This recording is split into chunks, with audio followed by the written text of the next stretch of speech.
Welcome back. My name is Jim Kaseman. We're talking about how to get to know God intimately. And of course, our text, I guess you'd say, is Hebrews 11:6. Without faith, it's impossible to please God, but we must believe that He is and that He's a rewarder of those who diligently seek Him. Now, faith, then, another word for faith is trust. I'll take us back to Proverbs rather, chapter 3, verse 5, and that without trust, without trusting God, we must trust Him with all of our heart and lean not to understanding, it says. So we must trust Him with all of our heart. Now, in order for relationships to be intimate, there has to be trust both ways. No trust, no intimacy. So without faith or trusting God. And again, the only way you can walk with God is by faith, because you can't see Him. He doesn't have a physical body.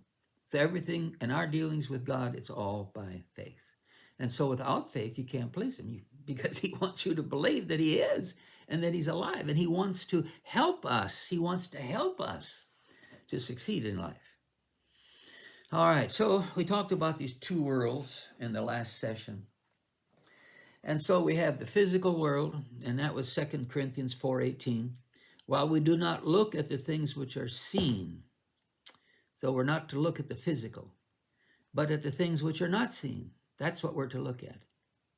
For the things which are seen are temporary, but the things which are not seen are eternal. So, I guess in this 45 years of ministry,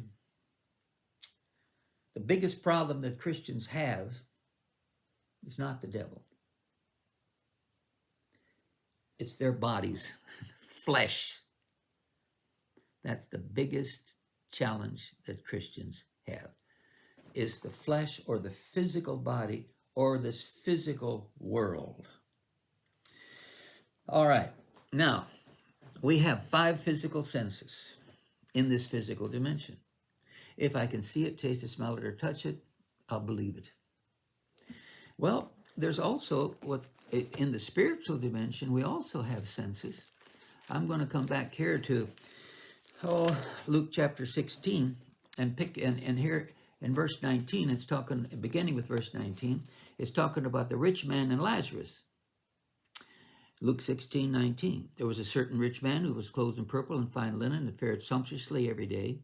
But there was a certain beggar named Lazarus, full of sores, who was laid at his gate, desiring to be fed with the crumbs which fell from the rich man's table. Moreover, the dogs came and licked his sores. Now, verse 22. So it was that the beggar died and was carried by the angels to Abraham's bosom. Abraham's bosom was the type of God, or heaven, or paradise. The rich man also died and was buried, and being in torments in Hades. See, here he is. He's in hell now. The rich man went to hell. The beggar went to heaven. But now notice here, verse 23. And being in torments in Hades, he lifted up his eyes. His eyes? Now, when physical bodies die, you have physical eyes. And upon death, they immediately start to deteriorate. You can't see a thing. I mean, they're turning into dust. But yet, here he is now in the spiritual dimension. He's left his body. Now he's in hell. And he lifts up his eyes. Now, he doesn't have a physical body, but he's got eyes. And he can see Lazarus in Abraham's bosom or in paradise. Then he cried, Father Abraham, have mercy on me and send Lazarus that he may dip the tip of his finger in water and cool my tongue. Wow, there's a finger. And he could cool his tongue. He's got feelings. The finger. In water, cool my tongue, for I am tormented in this flame.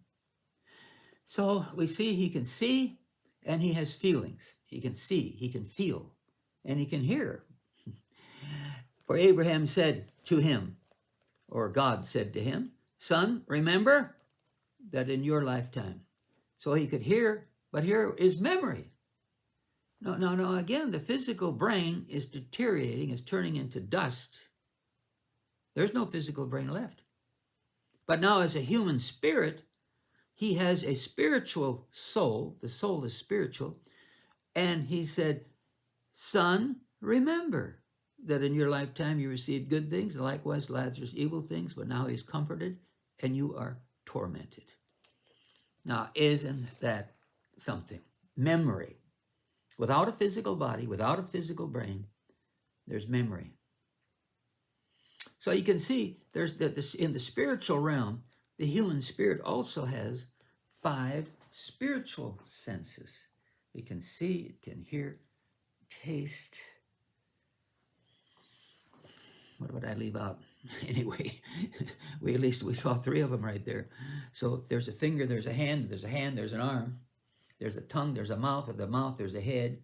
So you begin to see that the human spirit looks like the physical body.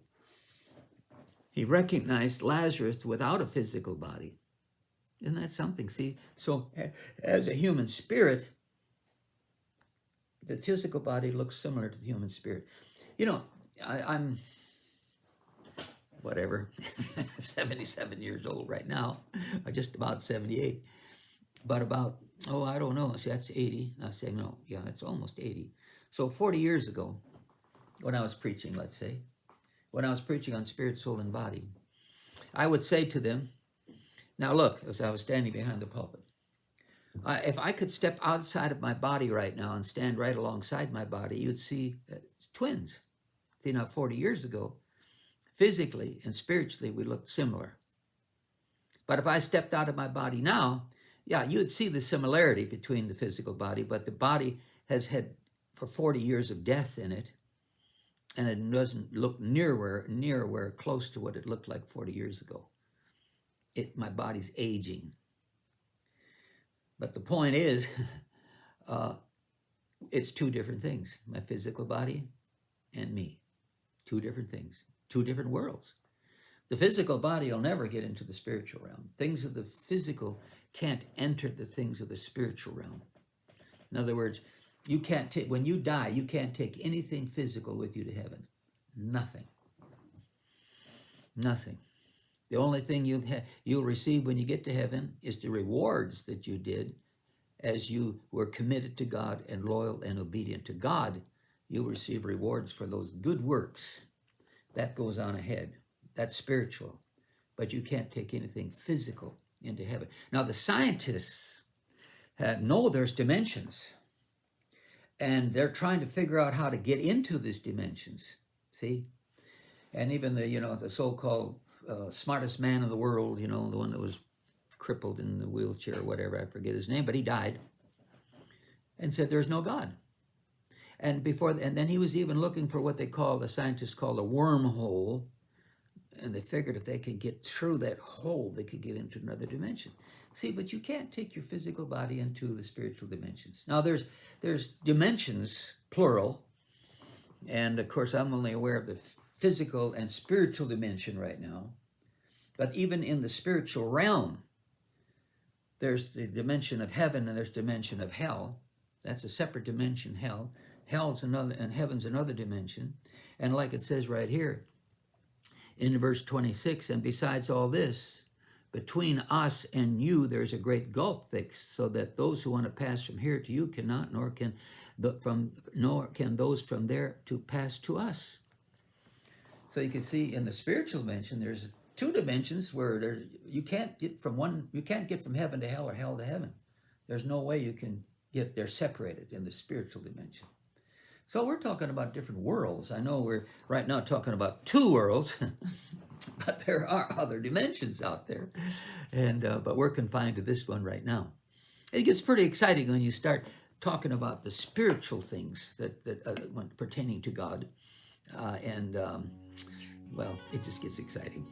All right, so we'll talk more about the fact that we stand in between 2 worlds, and that the biggest problem or enemy that we have is our own body, and we'll explain that in the next session. Meanwhile, be blessed in all that you set your hands to do. Looking forward to the next session.